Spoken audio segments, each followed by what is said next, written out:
All right, we're going to talk about using study guides and the importance and the power behind them. Why do we use study guides? There is many reasons for it. Number one, you might have been surprised that in the supplies list that you had right from the get-go, we have a toner printer. Well, that's because you're going to be doing a fair amount of printing over the time of your existence. And one of the awesome things about having a toner printer is the ink doesn't really dry up quickly like in inkjet printers, and it doesn't cost $35 per little cartridge that hardly does any copies. As you can do thousands of sheets, and it's just great. Study guides are important. One of the things that you'll find if you do any study about just human nature is people like to form habits. They like things that are somewhat predictable. And study guides make them predictable in the fact that when they come to the group, they know they're going to have something in their hand that will guide them through the discussion together. It kind of keeps them in place of where they're at with throughout the message, you know, how much more is coming, where they're at. Another great thing about it is it gives them something to reflect on during the week, because we really want them to not only hear this word, but then we want to train them to get into the word and really dig even deeper and think about some of the discussions that the group had. They could even write on the back of the study guides some of the prayer requests as reminders for themselves or some information they got from the group during announcement time. The other thing that is so key is statistics prove that if people write something down, the amount of retention goes drastically up. So, you know, you can hear something and think you really hear it, but if you hear it and you write it down, then you really start to capture it.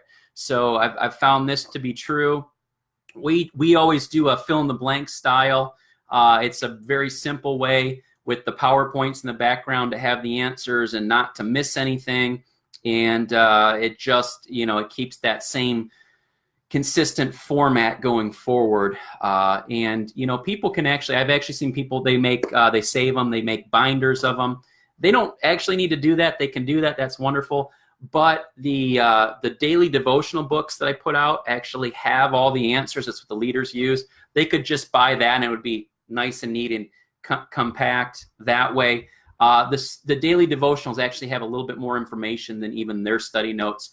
We have 5 fill-in-the-blank answers, 5 different slides. That's done intentionally. 5 is a number of grace, so it's kind of a tip of the cap to that. That's what we're focused on.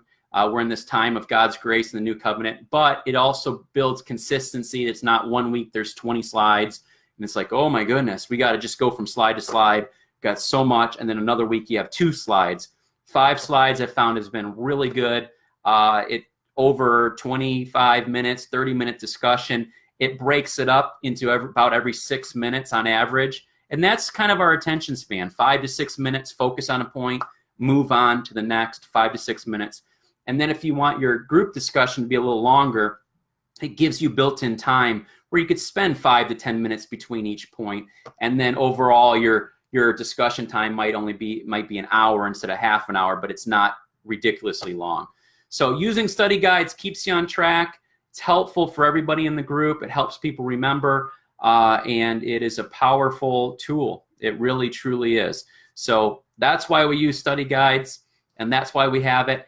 And I would say don't download your study guides last minute to print them off, because maybe you're out of toner, maybe you're out of paper, maybe your internet connection goes down and you've got a wireless connection and it doesn't work. Or you lose power, you know, there's a power outage, or perhaps maybe a link doesn't work and you've got to get in contact with us.